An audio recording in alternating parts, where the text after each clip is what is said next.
Okay, Constellation Trading 2018-19 fifth weekend, January 13, Sunday morning, session 1. I think there are yoga exercises for your feet. I should look those up. Like the ones where you spread your toes. You learn how to spread your toes. I can't do that. And you go like this. Yeah, I do a lot, stretching and whatnot, but I bet there are very specific things. Anyway, if you want to move the computer closer to you, that's part of the reason why I got the extension cord on the webcam. Yeah, that's fine. So that you don't, you can have it right next to you. Okay, so hi everyone. I got a plan for us today. Are you ready? Yeah. Okay, so first off, I've got some topics. So we're going to do that lecture in the morning. Lily's, we don't have a pattern yet. We have one day, but she has implied that what she wants to do is join us in the mornings and listen to the lectures. And then, it's the middle of the night. For her, doing constellations online has never been her thing. So do some topics in the morning. They're short topics, so I think we'll spin them out into some exercises as well. Then lunch, then housekeeping after lunch. And then what I want to do all afternoon is, here's what I'm observing, and I want a little conversation about this with you guys, okay? Is that the difference between, and you've heard me say this a lot, and don't worry about getting this close. Thinking, there's lots of, I bet you can imagine the point where your fellow students and you started thinking like an engineer, right? There's a way of thinking that you don't have until you start getting enculturated into that way of thinking about stuff. Some people take to it like ducks to water, it's almost, they come to the program kind of like that already. And others will do the 4 or 8 year program. They kind of never get it. And then most of the people kind of in between somewhere where they're like, oh, this is new, but I'm getting it. So we come equipped, as I said, with the psychodynamic way of thinking when it comes to psychology, okay? The how I got the way I got, or the way a client got is, and by and large, we are thinking psychodynamically in terms of events they had in childhood, we are usually talking about parents, right? Generally speaking, yeah. If they had, a natural disaster in childhood or war in childhood, those things might be also included, yeah. We're really trained to think this way. I mean, if you start to become a friend with someone, there's some point where they say, yeah, I have a hard time with my anger because my mother always criticized me. This is part of our, and the fascinating thing is before 125 years ago, this was not the way people thought. No. Really? The whole Freudian revolution, right? And everything that comes from that. So this is the way we're really trained to think about ourselves and our families and our problems. And so we're on the lookout with our friends when we're like in conflict with a friend. It's like, is he projecting his father onto me? Which is, all of this is actually very useful. It's extremely useful, but it's not the main thing that makes constellations special, right? People are usually coming to us because the psychodynamic insight has hit a wall and they've only been able to get so far with it. So what we're up to here is systemic thinking. Now, please don't misunderstand me. You can do constellations in this frame, and you've seen constellations, particularly when we're dealing with the relationship between mom and dad and how it affects the kid, the fact that mom and dad didn't respect each other and stuff like that. But our real gift is thinking this way, okay? So what I'm noticing in our work together is that you guys hit the place that I call the not knowing moment, which is inevitable. I don't know what to do. I can see what's going on, more or less, but I don't know what to do. And by and large, the default is going here. with a little bit of orders of love thrown in. So asking the representative for the client to say things like, I'm small and you're big, and stuff like that. So what I'm curious about is how we continue to help you guys to look at what's going on for the client from this point of view, right? This is the special sauce of Constellation's work. One observation that I made from yesterday, but not just about yesterday, is that, remember, was it the first weekend or I think it was the second weekend maybe, in which I had you all interview each other, right? And you had to do these trees based on an issue, right? The person gave an issue, and then you did an interview, and then you had to present to the group your theory What's going on? of what might be fueling the problem and where you'd start as a result of that. Oh, the grandfather had a similar problem. I'm going to start out with the client and the grandfather, that kind of thing. One of the things I want us to practice today is interviewing with the hearing for the isomorphic structure, the entanglement, the systemic issue. Different ways to say the same thing. Okay? Yeah. So, yeah, my experience yesterday was interviewing and getting a sense of where the issue might be, and then putting in players and to see what. So that part I felt fairly comfortable doing up to a certain point. And then this what you just said happened. I kind of felt I know, but I lacked, in my understanding, I lacked the tools to see the movements. So for me, the understanding that the final picture of someone probably will look like both parents and daughter, the connecting. But I felt, what are the steps for me to get there, right? So what I'm asking, what representative to do what? Right. So it's like the for me, the systemic thing, like there was something excluded. What I didn't see is that the alcoholism actually was a gift. Right. So that was that just didn't occur to me. Right. So it's for me, it's like a lack of practice. Right. Experience. Oh, that's a big part of it. Right. And I want to slow it down enough so that you guys aren't just thrown into that moment of not knowing and then you can't do anything. Because that actually doesn't lead, that you need scaffolding to get to that point. So yes, to everything you're saying. So breaking it down just a little bit from the interview, right? And making sure that you have a theory or hypothesis about the client's problem. Yeah.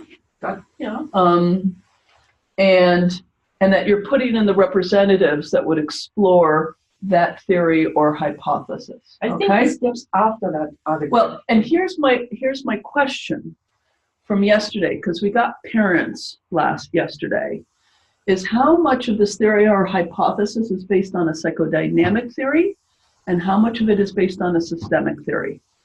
So that's something I want to explore a little bit today, okay?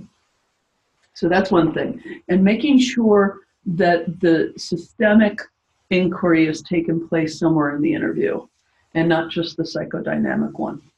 So that's one thing. And then you guys are perfectly good at setting up. And kind of like understanding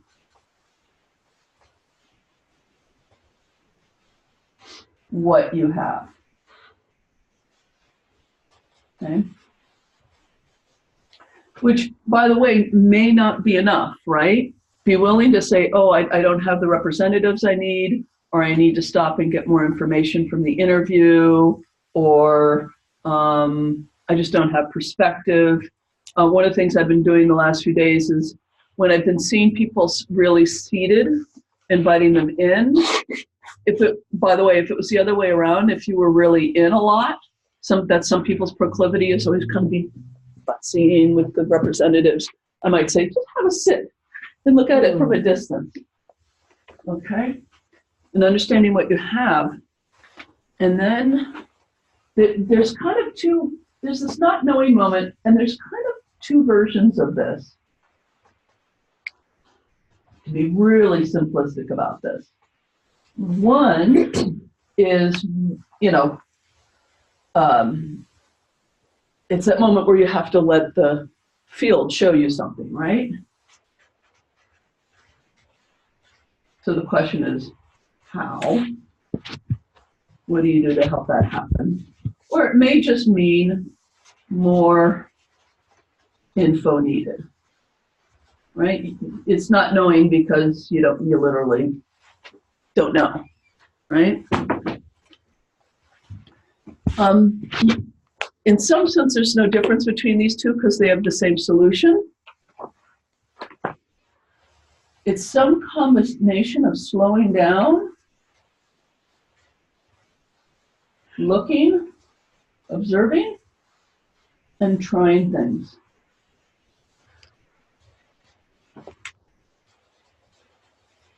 Okay.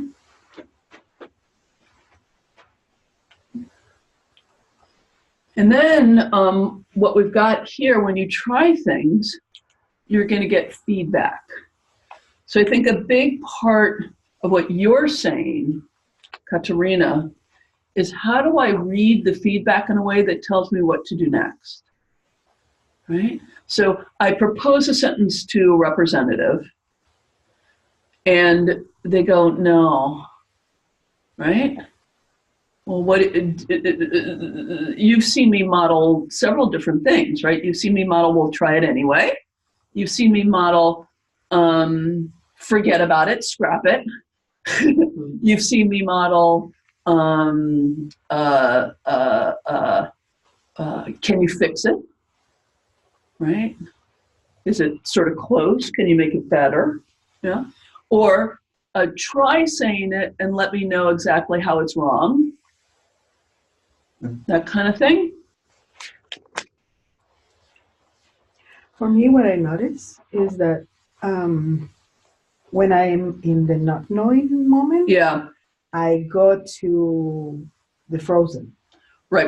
I freeze. Right. And then I don't know, I don't remember. I have to remember that this is my moment where I can, I have possibilities. That's what I need to remember. Right. This is part of what I want to play around in the space of a little bit today, so that you, the not knowing moment, so that you can stay okay and flexible and adaptable in the moment. So the question I hear Katerina having is, just for instance, I can, again, we get back to this picture I've used many times. You're the facilitator over here, and you can see over here, client, just as an example, needs to be small. Let's just say you can see that, right? So over here you say, could you say to your mom, you're big and I'm small? And the representative goes, okay. Then what we know is that we have at least one intermediary step. Yes, that's where I ended up. At least one intermediary step. Let's just actually, now there are times, and you're just gonna have to try this and notice it. You've seen me do it plenty, where I say, could you just say it anyway? Okay? Because the quality of the resistance you're getting is actually, it's like that,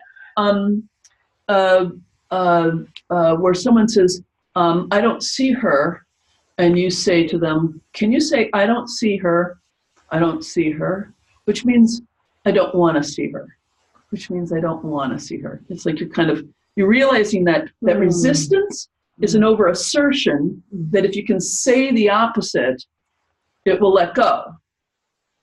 But in this instance, let's just say you say to the client's representative, could you say, you're big and I'm small? And the representative goes, that doesn't feel right. And you say, well, just say it anyway, right? And they say, they can have two different versions of this. So hear these. You're big and I'm small. Well, then you really know there's something here, right? Or you're big and I'm small. Oh. Okay. So you're going to have to read the reaction. And you're going to be really kind of gentle and kind about it, because if it's the kind where something's missing, the system feels it as a bit of a violation that you made them say it when they weren't ready, because this is being overlooked, right?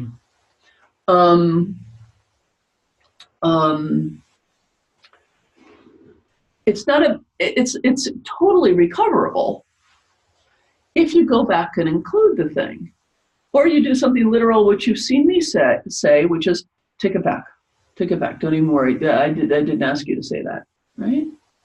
So in hindsight, with Maria Elena's Constellation, the client I don't remember what the sentence was, but didn't want to say something like, you're big and I'm small.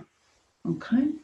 So what do you imagine in not even Maria Elena's, but any constellation where this is a good outcome, but the representative is resisting saying it because something's been missed? What are some things that could, like the top 5 things that could have been missed? I mean, right now, why would you not want to say to a parent, you're big and I'm small? Just really identify with it for a moment. Because they were not acting as big. Because they weren't safe, yeah. Because I was the one taking care of the family growing up. Could be one. Yeah. What's another one?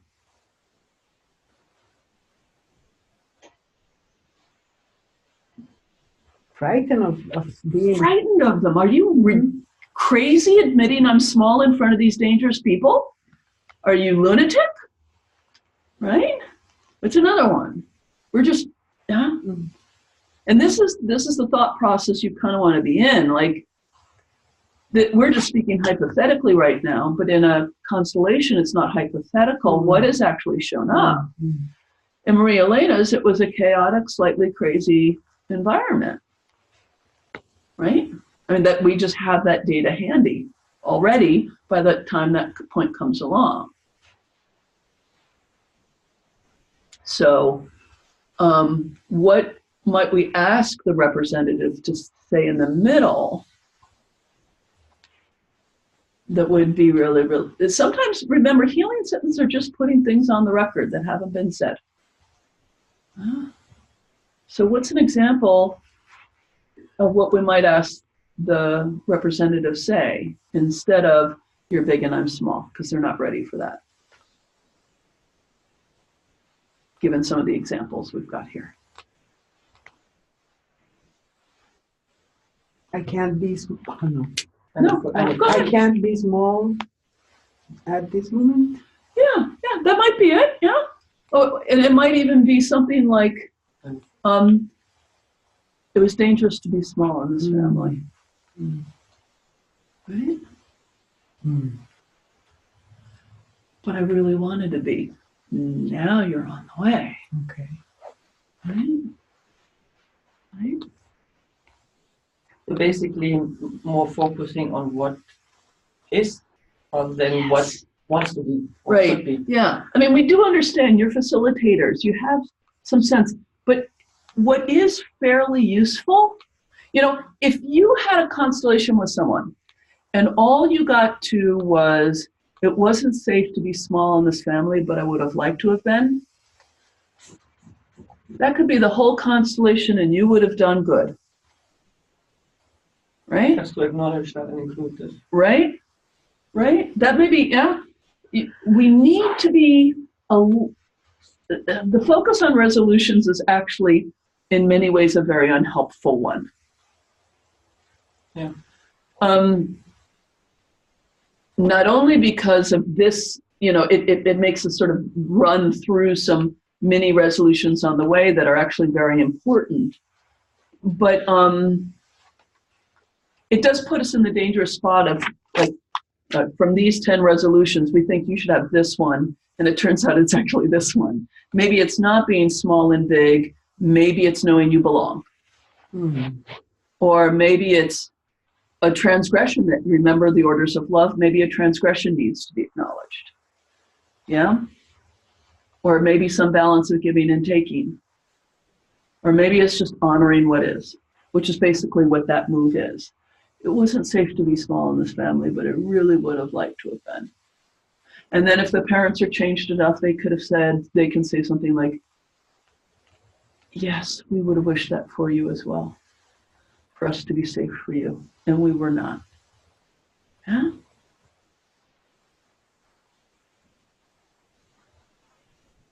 So in the afternoon, I want to play with some of this stuff and really break it down a little bit. Because I think part of what happens when I give you the job of doing a whole constellation for someone is like you're dealing with all of this. It's a little bit, it's like, do you remember the first time you tried to sit at a car and like steering wheels and clutches and brakes and turning lights and other cars outside. And someone's watching me. Mom or dad is watching me. Right? Yeah. So,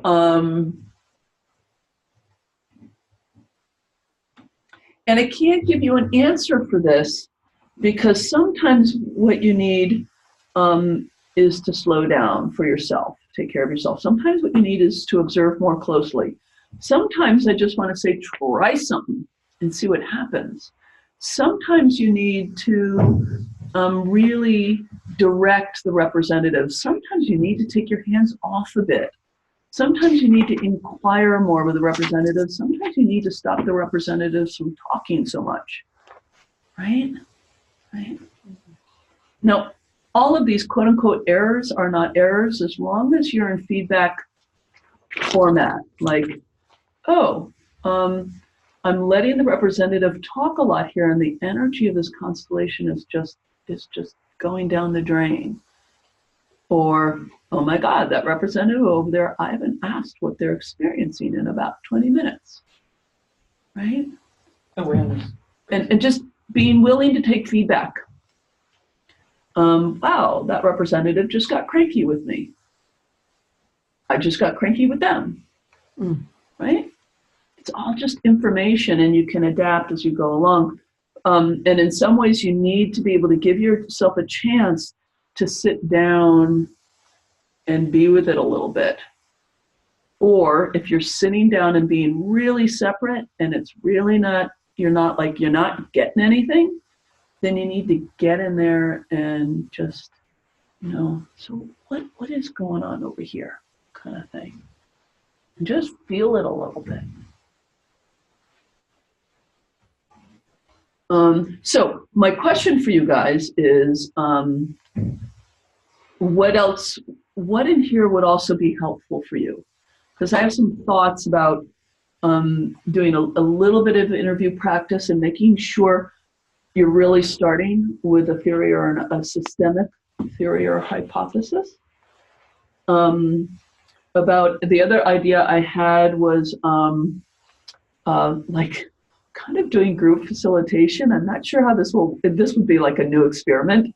But one of you be the facilitator, one of you be the client as usual, but kind of all of us facilitating together a bit.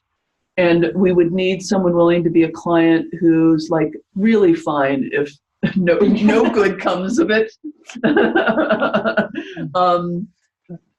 the facilitator is okay with like not owning the whole thing, but that all of us kind of together are going, being creative. Yeah, I wonder what she means by that. Now this is tricky because in order to do it, you guys are gonna have to also be representing.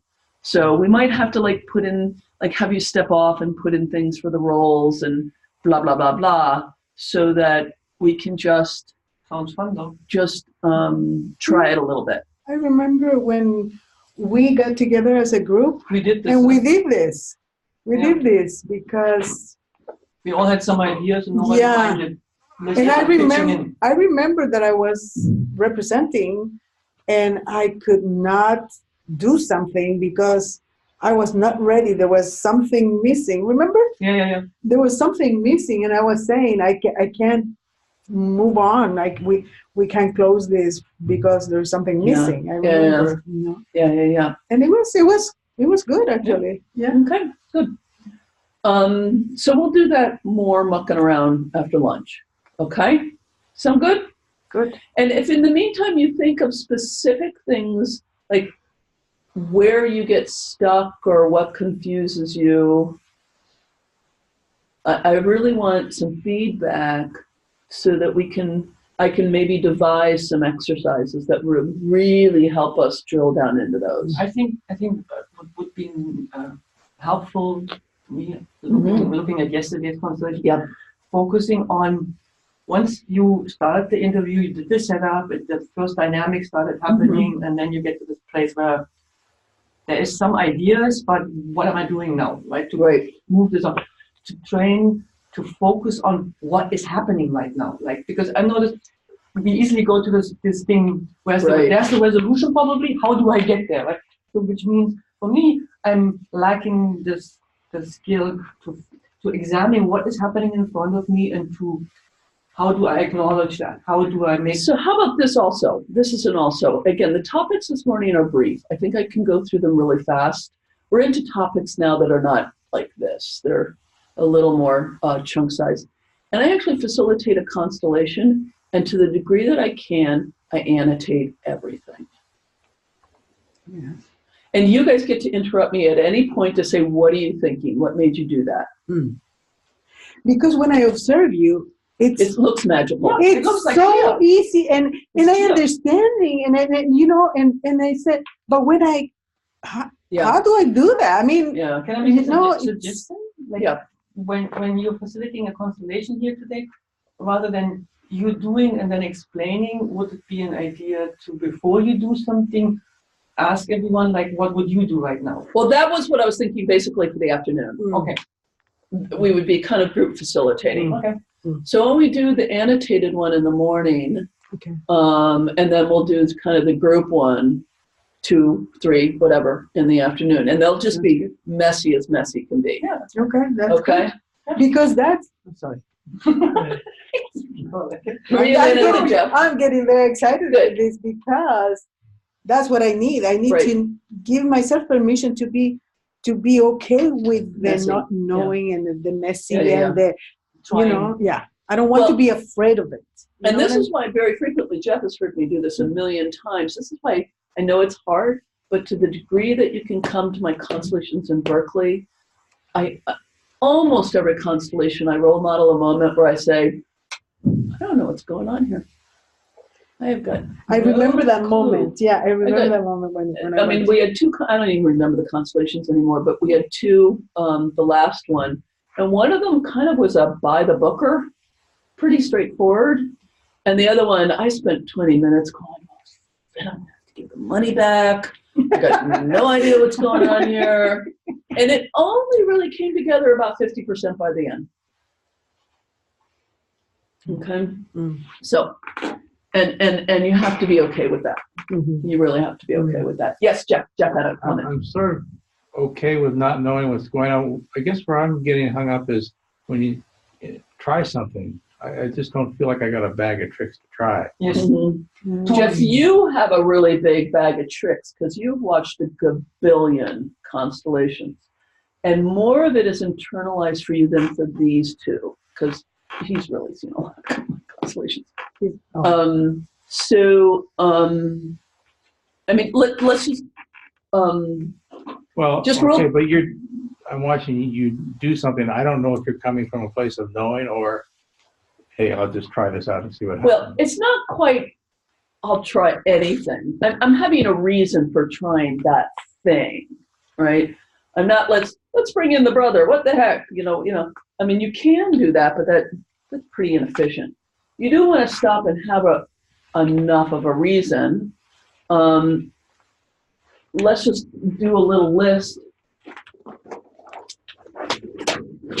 of what we mean by try things.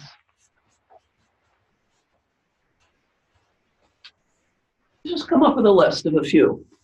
And these are examples, these are not categories, right? So, but what are some things that you're sitting there, you've, as Katrina said, you have a hypothesis, you've set it up, it kind of makes sense, but you know, they're not responding to your healing sentences maybe, or you don't know what to do next. What's something you can try? I'm a little farther back than that, I guess. I don't have a hypothesis, right? I don't know what's going on. What can I try to find out what's going on? Is it that you've lost a hypothesis or you never had one? Because I really want to underline, do not leave the interview and go into a constellation until you have an hypothesis. Yeah, probably didn't really have one. Yeah. Just So a bunch of that's facts, and then I'm thinking, well, okay, let's put this in the constellation, and maybe I'll come up. That's why, Katrina, you felt like this was not your issue, but this is why I brought it up. Yeah. Is it's not clear to me all of you are leaving the interview with a theory or hypothesis that is systemic. Do not leave the interview until you have a theory. Otherwise, you're just setting something up to see what happens. And you don't know if you have the right representatives or anything.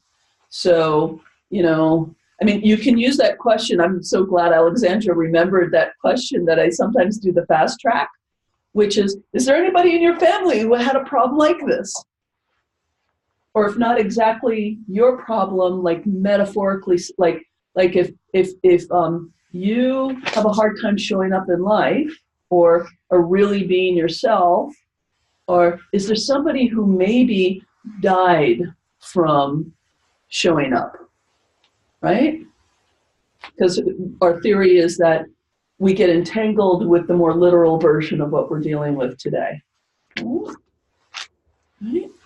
So, you know, don't stop with the parents, the grandparents, the great-grandparents.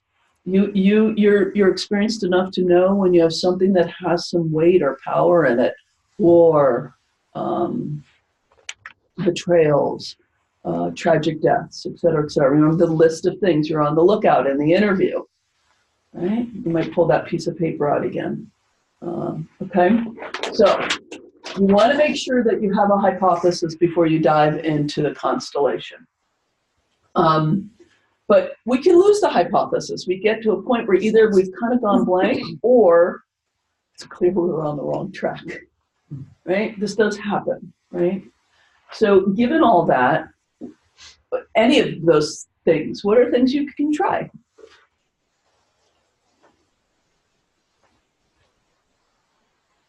Sorry, I blanked out. Sorry, you're in the not knowing moment and I'm saying try things. What are things you can try? Once you're in that, well, you've got things set up and you've gotten some information and you don't really know what to do next. What are some things you can try?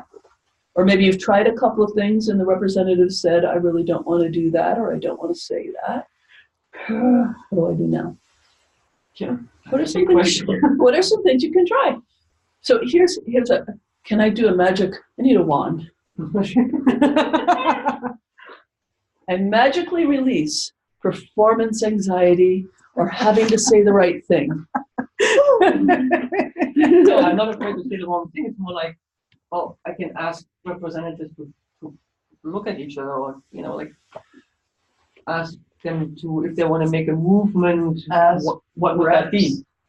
To do a movement like two people who haven't been looking at each other, look at each other. Look at each other. Or you said move or something, or go somewhere? Or ask them if they feel like they want to move or go somewhere else. Well, that comes under get help from reps. Every once in a while, there's a moment when watching you guys, and I'm saying, I bet the reps know exactly what to do right now. Just go ahead and ask them, you know? So ask the reps either a movement they want to do or a sentence they want to say, or, you know, from their point of view, what's missing. You know, what's making it hard for you to say that you're big and I'm small? Do you know? Do you know what's making that hard? Huh? Other kinds of movements, you know, there's all kinds of things, remember the old, when you feel like somebody's taken someone's place, right? So the parent's on the floor and the child is standing up. You ask them to take, switch places. So there's a bunch of movements you can try. All right. Okay. Sit down.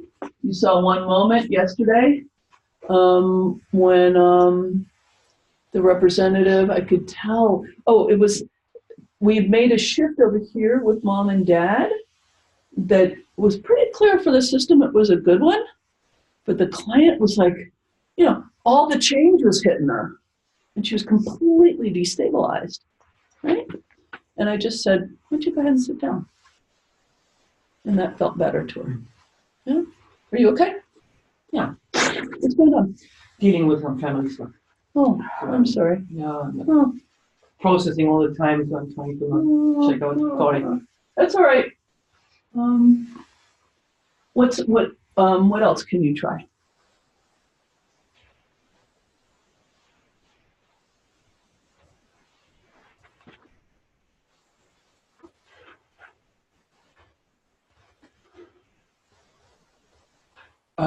If there's a sense of something is missing, right? In a more general sense, yeah. Yeah, then maybe ask another rep to come in, into the spot of what's missing. Well,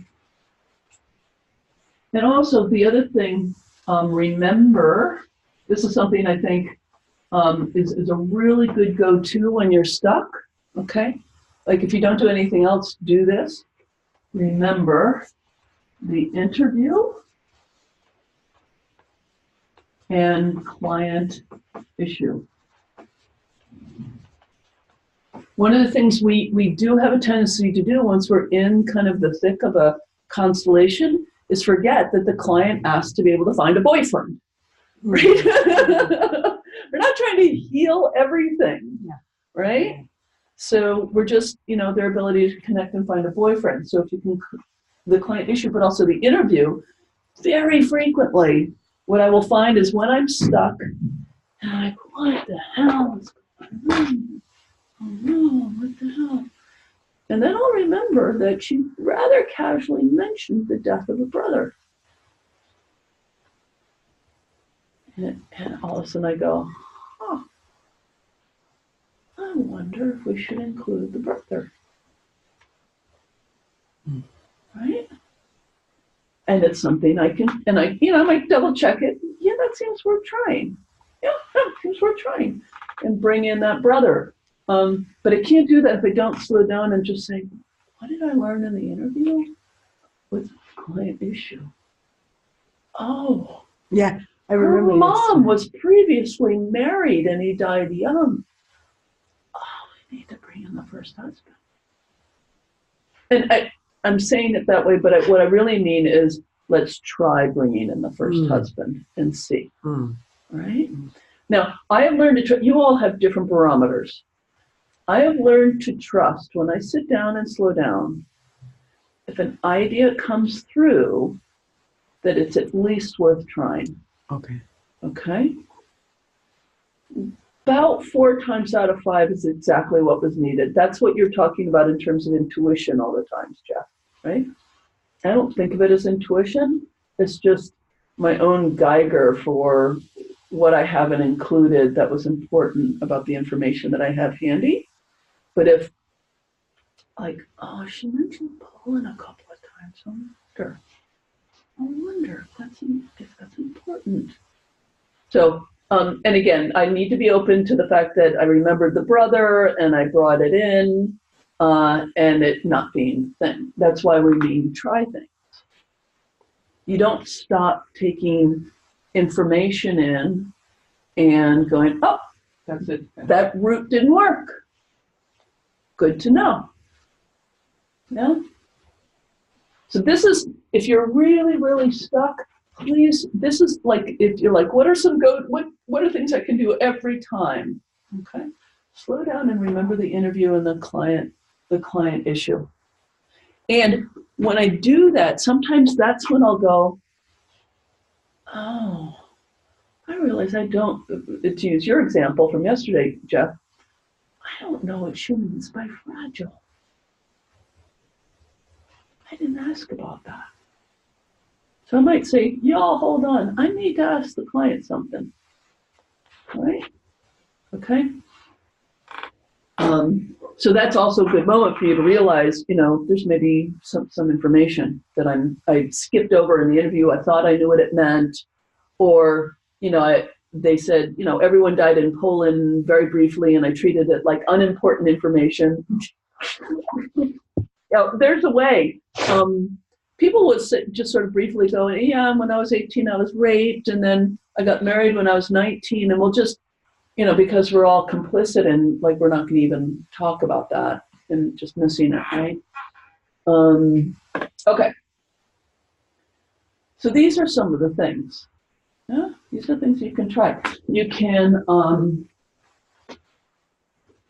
if you tried a healing sentence and it didn't work, adjust the healing sentence, either on your own or with the help of the representative. That's something you can try.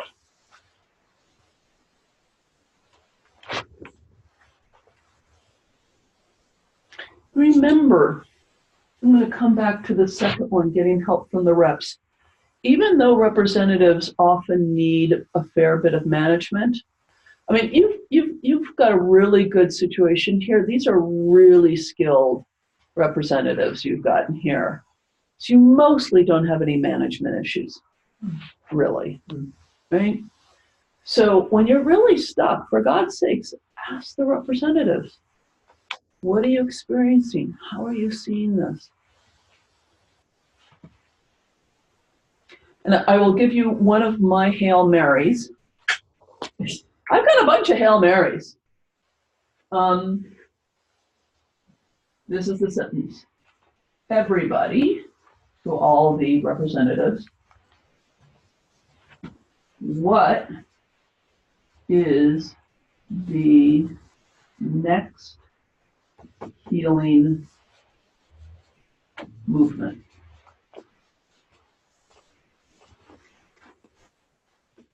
What could you do that would move this forward one step? Asking at the reps. Just tell them all to do that.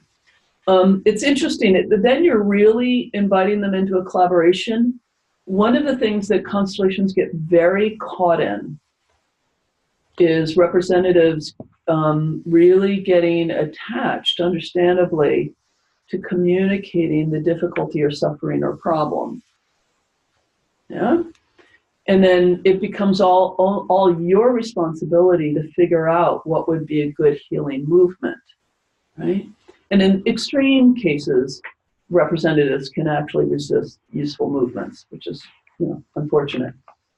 But if you can really invite the group in and say, so I'm a little stuck here, guys. And this system wants to be more whole and work better than it does right now.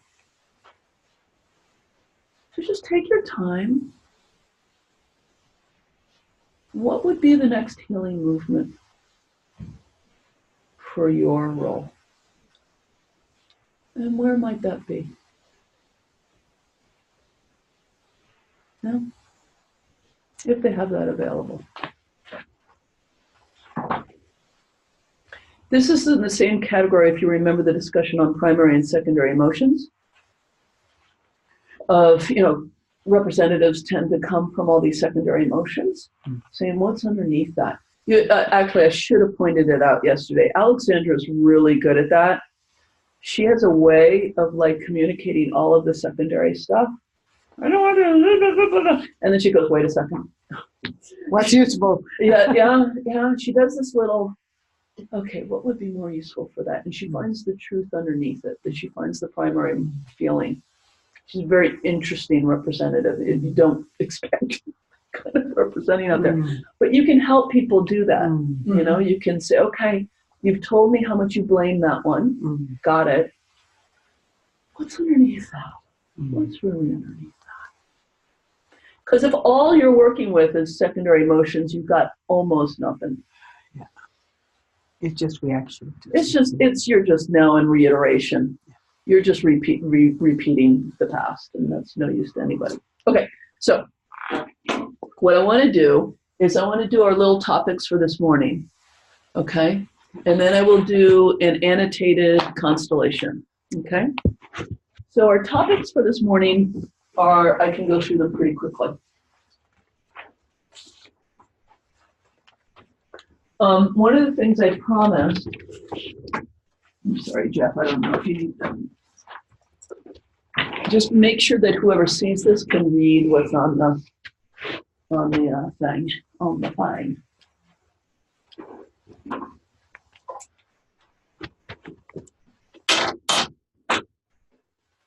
Is, remember I did a little stick on couples, and what else did I do? I don't remember now. But I wanted to, just do a little talking on certain types of interactions that you get. And another bread and butter constellations thing is victims and perpetrators.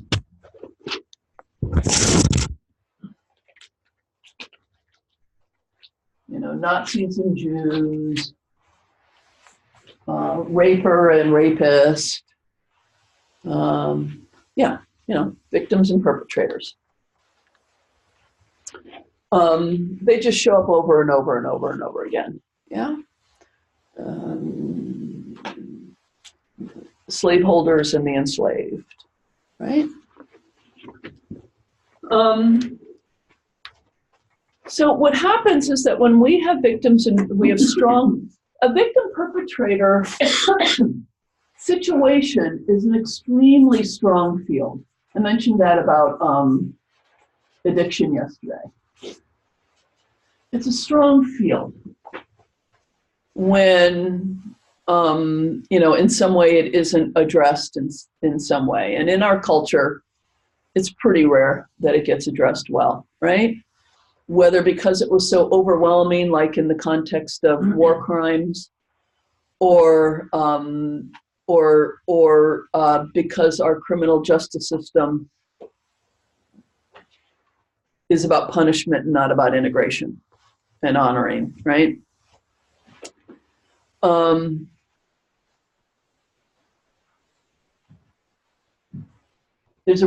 just mention that there's a really interesting attempt to address this out in the world in something called restorative justice. You guys have heard of that. It's a really lovely movement that understands that when there's a crime, the entire community is affected. And so the entire community needs to be part of the solution. Yeah? And that both criminal and victim in this instance, both need something. And what is it that they need, and how does the community help them? Yeah. Anyway, it's an attempt to do this in a different way than the adversarial form of justice, which by and large doesn't work very well at addressing it. It just sort of solidifies the strong field. There might be quote unquote justice, or we might get someone dangerous off the streets. But other than that, it doesn't tend to address what happens in perpetration and victimhood. It doesn't allow a guilt to be addressed in a meaningful way. It doesn't allow the victim to speak their truth. It doesn't allow the victim and the perpetrator to have any sense of recovered humanity. It's just, and to be fair, even without our system of justice, it's not an easy thing to do. Indigenous cultures do have a lot of these sort of alternative ways of working with crimes in the community. That, you know, there's the Truth and Reconciliation process in South Africa. Anyway, it's a tough nut. So when it gets set, it tends to remain in the system. So when we have a strong victim perpetrator field in our field, right, a bit of a thing happens, which is remember, a dilemma too. Basically, and I love doing this with clients when they sort of become aware of this. They're like, "Oh my God!" They get a menu with 2 items on it, right? Only 2. You cannot have the Peking duck. You cannot have the fried rice. All you can have is victimhood or perpetratorhood.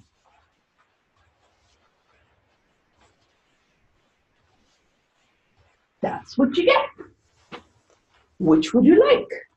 And the baby goes, I would like fried rice. And you say, no, there's no third choice. Right? This is what you got. Because the field in the system is so strong. It's been kind of reduced like a sauce to these 2 elements. I'm over-exaggerating it a little bit, but I'm sure you've met some people where that's how it felt. It's like all they had available. Most people, there's some shades of gray in there, but it's like showing up in their work life or in their marriage or, yeah. Okay. So the nice thing about being a victim is what? I get to blame the other one. Well, you get to be innocent. Isn't innocence nice? Yeah. Okay. What's the responsibility? Yeah, you get to be innocent. What is the downside of victimhood? Pain, suffering, weakness. Yeah, you got to be a victim. Yeah. Okay, what's the upside of perpetratorhood? This is often trickier because to the degree that we have this in our systems, most of us have chosen the victimhood side. No? Although the perpetratorhood stuff shows up in our passive aggressiveness, right? In our kind of perpy victimhood. Yes. Right? But so it's a little harder for us to get our heads around authentically the notion of what's good about perpetratorhood, but what is good about perpetratorhood? There you go. Strength. Perpetrators have the strength, power, control. This is the source of Stockholm syndrome, right? So Stockholm syndrome is, you know, Patty Hearst gets kidnapped, right? And you start to figure out who's got strength in the system. Not me as the victim. The ones who holding me hostage are the ones who have all the strength. Yeah? So I'm going to be like them because of this being a kidnap victim thing sucks. Right? Okay. What's the downhood of perpetratorhood? I'm not innocent. Guilty. You're guilty. Yeah. So quick, Maria Elena, which one do you want? This one or this one? Quick, you gotta choose now. Quick, oh. Okay. I'm the perpetrator. Yeah. I picked that. Then you're doing a shitty job of it, Katarina. Honestly. Most of my life I've been the victim. Yeah. And we, to be fair, most of us flip, right? Okay. That's if you've ever had that sort of guilt, resentment thing. Oh, it's all my fault. What did I do wrong? Oh, that feels bad. It's all their fault. I blame them. Oh, no, that feels bad. It's my fault. Right? Yeah, that's one I've been managing most of my life. Yeah. Okay. Okay. So,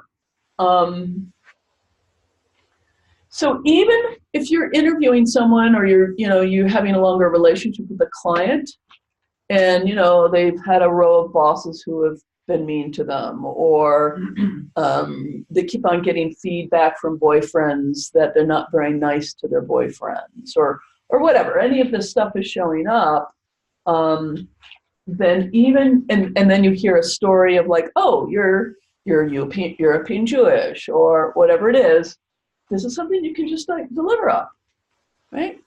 Yeah, and they'll go, oh, and then they will say, I would like a third option. Because of course, the notion that these are the only two options is an illusion that comes from this field. And it's a loyalty illusion because both the victims and the perpetrators belong to us now. Remember, that's a way to belong to each other than being born into the family, right? European Jews and Germans are going to belong to each other for at least 6 or 7 more generations. Yeah? Americans and African Americans and Native Americans are going to belong to each other for a long time. Yeah? These are very, very deep bonds. And so one has a tendency to want to include them, right? That's entanglement, right? To include out of love. All of these ones. Yeah? These ones, for the more obvious reason, which is that they are the victims and their suffering needs to be honored. But the perpetrators also, because what do we do with perpetrators? We exclude them. We're not like them. They're bad. They need to go away. And something in the system says, they belong. One of the best versions I had of this in one of my first paid constellations, I'll never forget. If you ever have a client with U.S. Mormon history, God bless you if you're children of Mormons, because they're both. The Mormons, John Smith was assassinated in a mob, the founder of Mormonism. They were subject to massacres. They were driven out of towns. But they were also, they conducted massacres of Native Americans and, all that stuff. So 2-in-1 package. And we set up her Mormon ancestors, and she received the strength from both. Huge effect on her. Huge, because some part of her was like holding the perpetrator side at length, which means you have a very underpowered client. Yeah? Somehow we need to be willing and able to receive the strength from both of these strands. You need both of them. With the victims, it's reframing their victimhood as, in some way, endurance or survival, which we know at least some of them did because we're here, right? It's a big moment for African American clients when, with this understandable narrative of victimized ancestors, which is a true narrative, but can also see that they are the children of the ones who survived and endured, and I'm really proud of being their child. It's a really big shift and change for them. It's a big one that's going on for Native American communities right now. There's a lot of changing narrative about this. And then the perpetrators, what does it mean to be able to receive their strength with some trust that you can direct it in a different, more ethical way? Yeah? And then you leave the crimes with them. Yeah? But I accept your strength because I am your child. Yeah?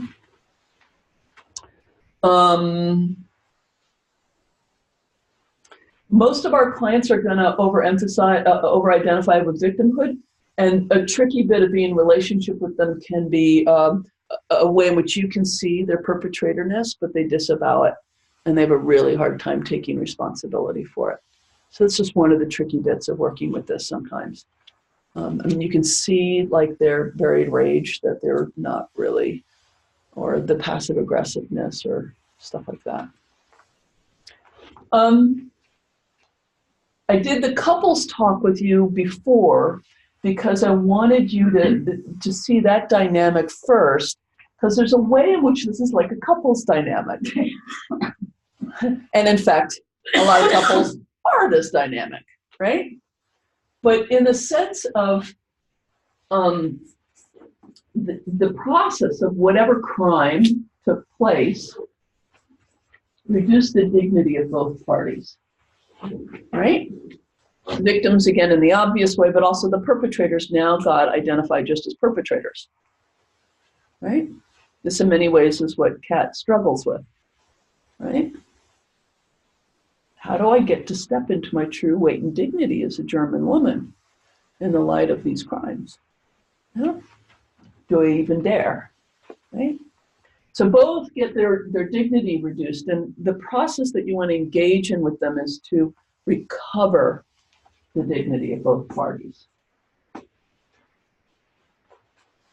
which means to recover their sense of equality, or, sense of being peers, of equal dignity, yeah? Which is why it feels a little bit like couple stuff. It's also a very strong bond, which is the other piece that feels like couple stuff.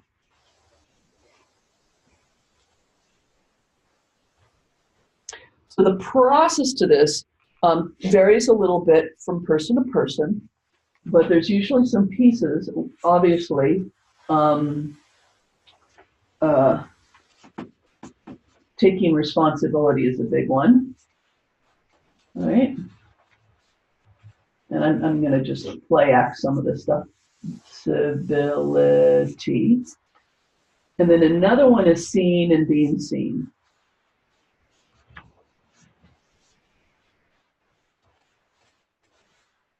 Okay.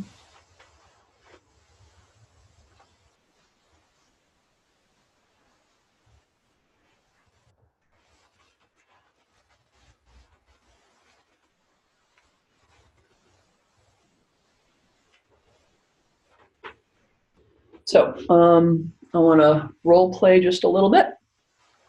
We don't need to move. Okay. Back. Maria Elena, since you're moving, could you don't need to move that. I think you're fine. I think we can include it in the view. Just stand right here. Actually, let me have two different people. So Jeff, finish your sentence so I can have you come in. So take one half step, just make sure you're in the view. There you go. And would you stand there? And face Maria Elena, please.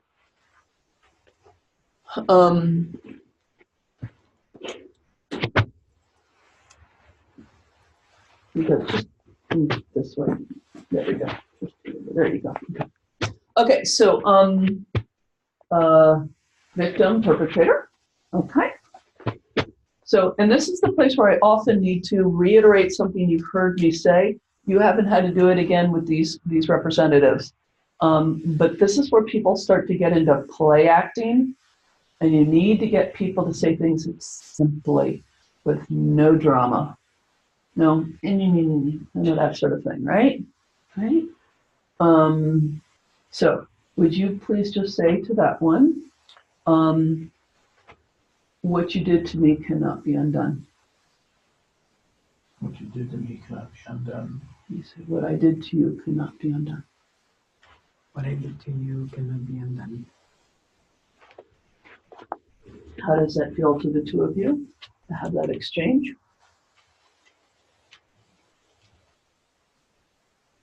Neutral. Not a lot of that. Okay. And you say, I caused you great harm. I caused you great harm. Can you say you caused great harm?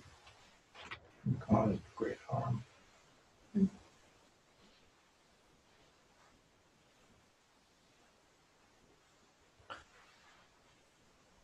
New sentence.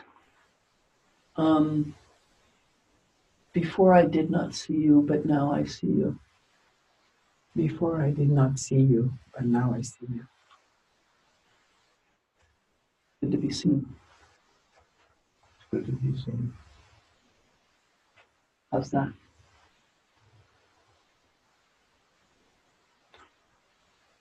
It's neutral. I don't have shame or... Okay. Does it feel good or right or true? Or are we in such role playing that it's really you're just not having any connection with it? No, I feel balanced. Okay. It feels okay. Okay. And for you? I was feeling some anger coming up from that. Yeah. That reduced it. Okay. So you got to find your way with this. Sometimes you've got to do the seeing stuff first, then the taking responsibility stuff. The what first? Seeing. Okay. The seeing. Uh-huh. Yeah.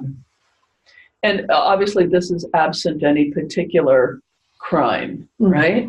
So, you know, if there's a particular crime involved, you can include it, you know, something like, if it's like a theft in the family or something like that, or even a theft outside the family, it could be, I took what was not mine. Yeah. And often what ends up happening or can happen is like the brother took all the money and stole the business, and the other brother's family was thrust into poverty. Let's just say that kind of thing. Yeah. You can have a, I took what was not mine, and the cost to you and your family was high. And then this one can say, yes, the cost to my family was high. Yeah. And then the other half of the scene, it goes the other way as well, because when a perpetrator perpetrates, they're also not seen. So you can say to them, before I didn't see you, but I see you now.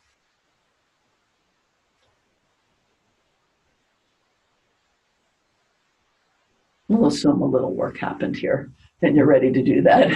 I understand it. Yeah. But just say the sentence. Oh. Yeah. What was it again?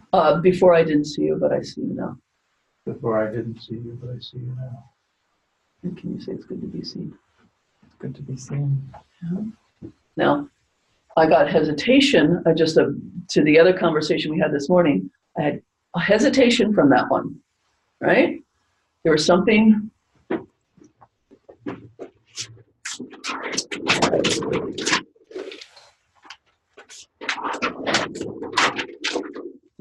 missing, right? I could feel it.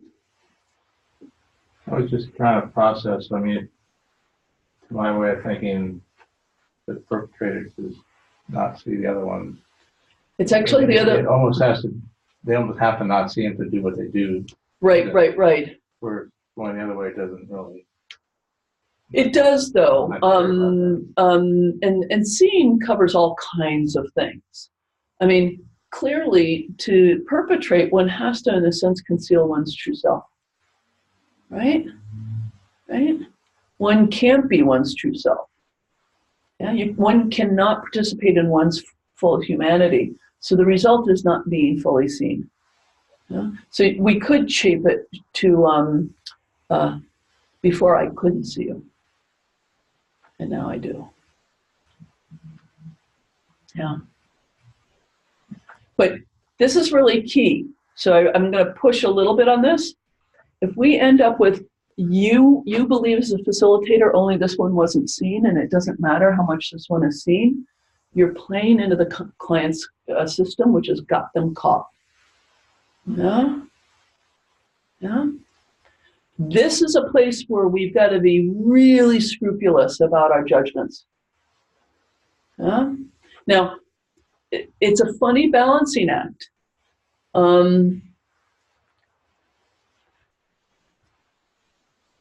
We want to 100% acknowledge that who's the perpetrator and who's the victim here, and that it matters who's who and what happened, and that gets included. But this is not justice-giving activity. We are not the legal system. The client is asking for some kind of liberation. And this is the place where if what you need to do is like have the victim go, you injured me, you were wrong, yeah? Constellations ain't for you. It just really isn't. There are systems that's what you do, right? Where you have the constellation, the client, it hit their father's representative with bataka bats or something, right? To get out their rage. Yeah. But what is liberating here is the point where if you guys now turn and face the camera and be a little bit more shoulder to shoulder. If you come in here for a moment and just stand here as the client facing these victims and perpetrators upstream, don't worry about it, okay? Just notice, don't worry about it. These victims and perpetrators upstream, right? Who have both reacquired their dignity and required their sort of equality, even as we acknowledge the crime and what took place, yeah? And the consequences that it has for everyone, particularly for the perpetrator, yeah? Yeah? But that you come from both of these at some level, whether literally or systemically. How does it feel to you to see them this way? And this is not theoretical for you. But the English word a little varied, like a little cautious. Right. Right. If this is really true there.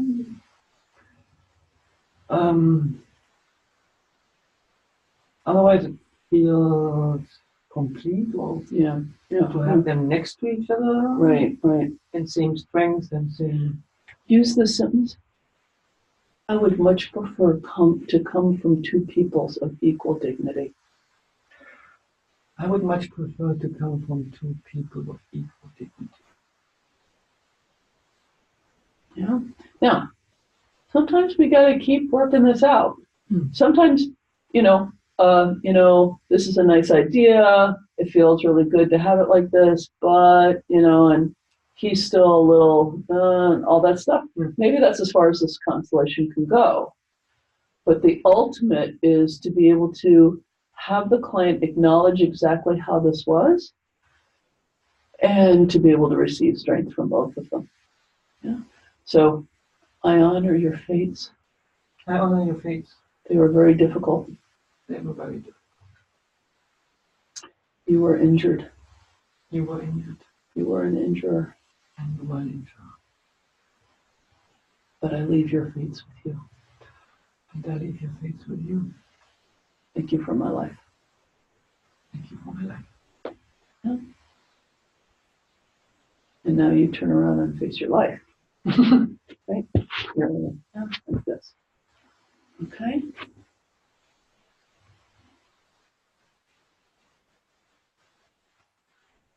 Okay? Everyone sort of get this in the, we do understand. We're not doing a whole constellation. But you've certainly seen constellations where that magical moment occurs where for the client's system, the need to keep fighting this war is finally really dropped out. Which means it's showing up for these two, in fact, once another sentence is face each other for one moment, a lot of work has taken place. Can you just say to this one, it happened? It happened. It's over. It's over. It happened. It happened. It's over. It's over. Yeah. So these are movements you can take, yeah. Okay, good. Okay, good. Thank you, everybody. So that's my victim's perpetrator because it just, this shows up all the time. Now, I just want to say that this gets somewhat more complicated when the victim perpetrator is not of equal size, AKA a parent and a child, right? That's just trickier, yeah? And it ends up being a little bit of a sort of a hybrid of this kind of thing and you're big and I'm small stuff. Can I ask a question? Please. When we were in the process of saying the phrases to each other, I realized that when you ask me, is this real or I feel like somewhere there was this, I was kind of hiding. It not really truly taking responsibility for what I've done. Yeah. And maybe I was thinking, could that be what he was something. Absolutely that possible. this is not true. Yeah. And we were just kind of role playing here, so we were bumping around a bit, but yeah, absolutely. I realized afterwards, maybe that was the reaction. Yeah. So the more common sort of perpetrator thing is I didn't do that, or it wasn't so bad, or someone who's really in alignment with it, like tough nookies. I had power and I used it, so different kinds of things. But one is, particularly with parents and children, is the too quick apology. Yeah? Ever been on the receiving end of a too quick apology from a friend, a partner? Yeah? Well, no, actually it is true. But it could be true. It could actually be true. But again, you're feeling this. We're missing a step where I get to say, no, I'm sorry, but you can't apologize yet. I really need to share the injury a bit. And it needs to be heard and witnessed. Or if it's just a one-on-one with a friend, maybe it doesn't need to be witnessed. But there is such a thing as the too quick apology. Because the person who did the injury, and we've probably all done a too quick apology, right? Where, we genuinely feel bad about what we did and we want to apologize for it, but we really don't want the discomfort of hearing, like, I've apologized, isn't that good enough for you? I mean, that's a classic, right? And now we're the injured one for our apology not being accepted, right? So yes, that can happen. The perpetrator can show up and apologize too fast. And you can feel that in the victim or the client pretty fast. Like, as we did with Jeff. It's and I know I've done it where a parent or other perpetrator has said, I'm really sorry, too fast. And I said, whoa, slow down, other things to do. Got other stuff we got to do first, okay? And by and large, we're not about, I'm sorry is fine, it's fine, but we're not fundamentally about apologies in Constellation's work, okay? When something gets really, really, really acknowledged, it's better than an apology. It's way better than an apology.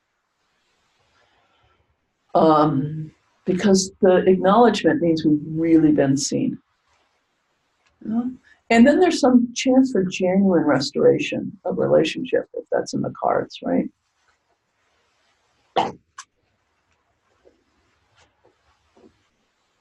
We're also, we really don't do the I forgive yous.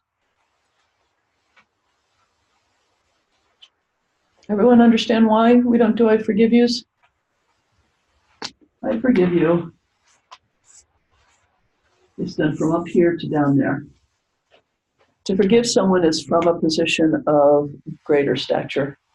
Forgiveness originally comes from kings and the non-kings. Yeah, the folks where they would be in debt to the king, and the king is in a position where he can forgive the debt, right? Which is a good thing, don't get me wrong. But when we forgive someone, we're basically placing ourselves up above them.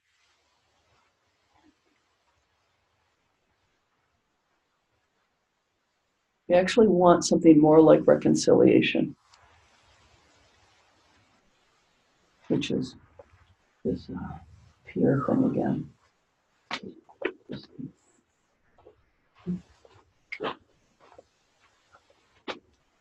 And we do understand, that if there's someone who's really injured you and you're never going to see them again, some kind of forgiveness practice on your own might be very good and useful and blah, blah, blah. But in terms of constellation work, we're very careful. And children never forgive their parents. Yeah. So it puts them up here. Not in a constellation anyway. You can do that in your spiritual practice if that's what you want to do. But in constellations, we're looking for, again, that's psychodynamics. We're looking for a systemic shift. Okay, so real quick, I'm going to do the other topic and then send us off on a break, which I want to talk about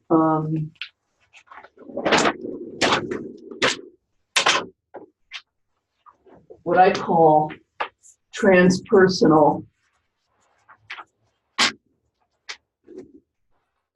elements in constellations. My parents are dying. My markers.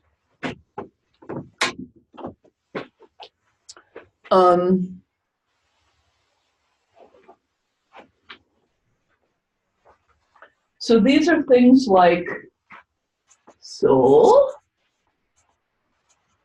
higher self, right? It could be the larger family soul,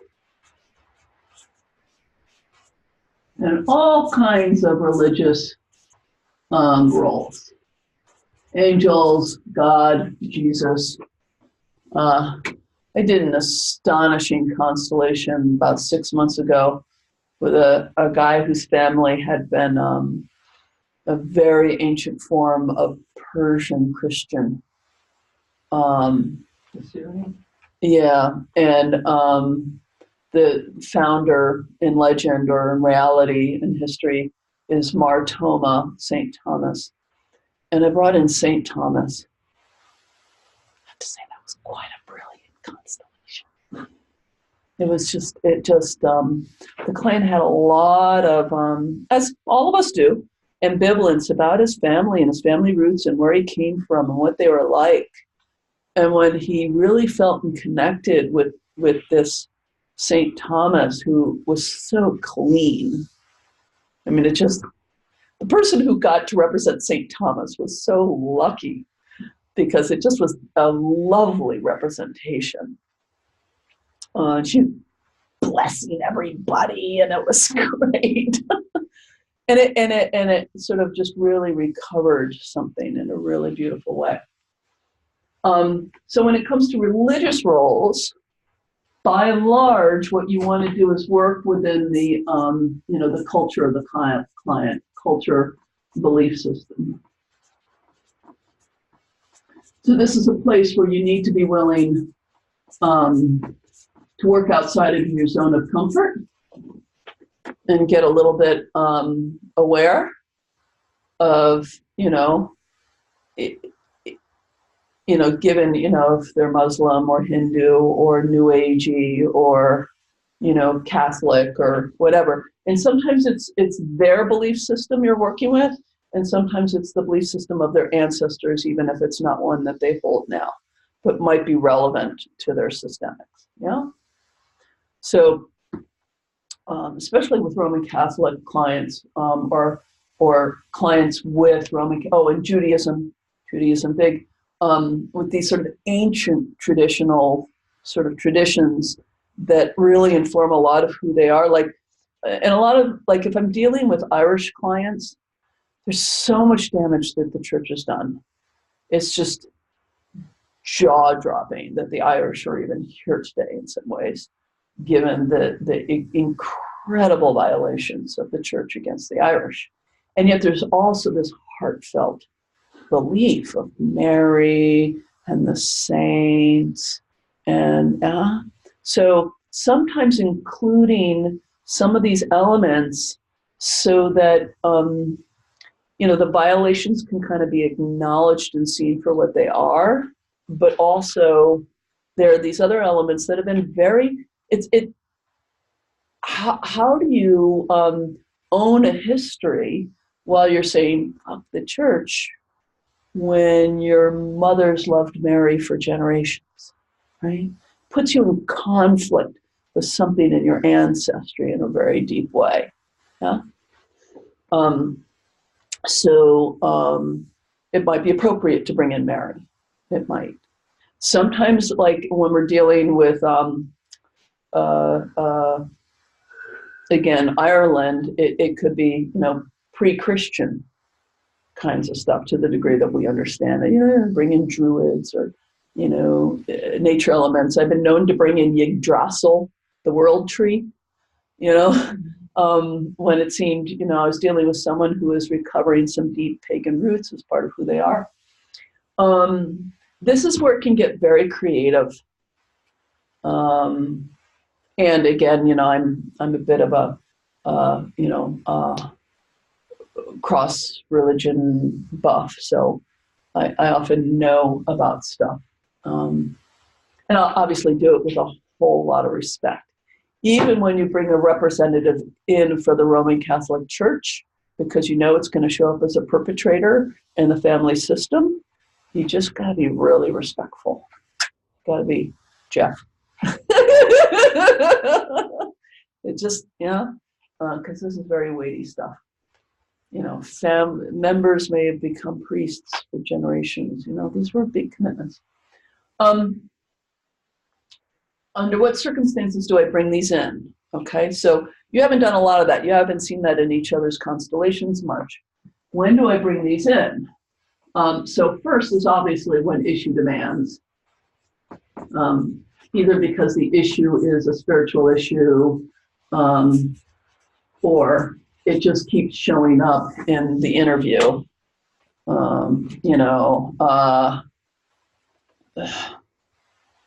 The reason why I can't get work that I like is because the goddamn church did blah, blah, blah, blah, blah to my family for centuries.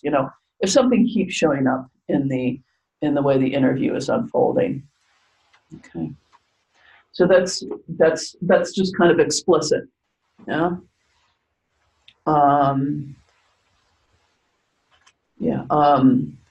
My wife and I really love each other, but historically, she's Jewish and I'm Christian, even though neither of us practice a religion now, but it seems to be somehow showing up as a problem that, so you might need to bring those in. Okay. So when the issue demands,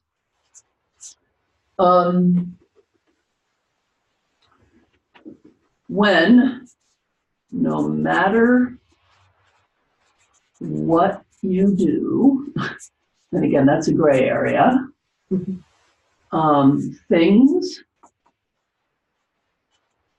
remain unsafe or unseen, or unseeable is a better way to put it, unseeable.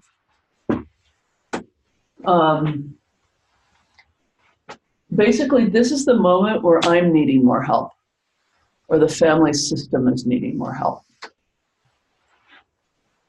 The first time I really remember doing this, I think I've mentioned this to you a few times because it was a critical learning experience, was and especially we had unearthed an especially gory infant murder. And everything that I was doing that you guys could imagine doing, seeing it, taking responsibility for it, all this sort of stuff was not working. The representative for the child continued to kind of be very distressed, and the representative for the client continued to also be very distressed. And there was nothing all the stuff I was doing wasn't working.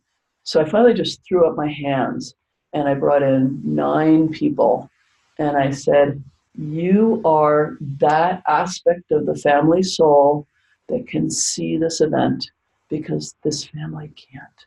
It's beyond their ability to do so. It's too hard.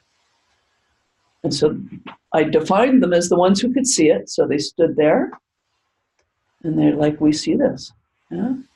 And the other representatives went, finally this is being seen, and the family isn't being required to do something it just can't. It just can't do. Yeah? So there are times when I bring in these kinds of elements. I think you've seen one where the interview was so intense, the trauma field around the client and the family was so powerful, and I'm like, holy shit, strap on our seatbelts. And I was actually very nervous about the wellness of the client through the process, because she was owed, right? So before I started with the circle, and I said, everyone in this circle has a role until I give you a different role. And that role is to be some transpersonal, some trans family source of safety. Just something that does safety for this family. And whew, everyone went, okay. The field was set. Now we had a circle that just kind of was now in a circle of safety. I need you to know, these are creative solutions to problems. I was dealing with having interviewed a client, and I was scared about what we were going to do, whether she was going to be okay, whether the group was going to be okay, whether I was going to be okay, right? So what do you do? I mean, one option is say, I'm not the facilitator for you, or we need to do this one-on-one because that would be a safer, or, I want to do it, but how can I get the system to support the unfolding here? It felt good to everybody. It was very, very useful. And I try not, these are a little bit of Hail Marys because I don't like, I want the family to feel like it has the resources available, right? So I don't want to be setting up these kind of transpersonal elements unless something got really broken here. It's like these are functioning as the splint until the actual injury has some time to heal, and recognizing that the system is kind of fragile. Yeah. Was it the concern mainly about the client feeling safe, or was it triggering something in you that made you? Oh, I'm sure it was triggering something in me. So I was taking care of myself at the same time. Absolutely. Yeah. And then the last one is, this kind of goes back to number one, but sometimes you just want to explore, these are aspects of self. I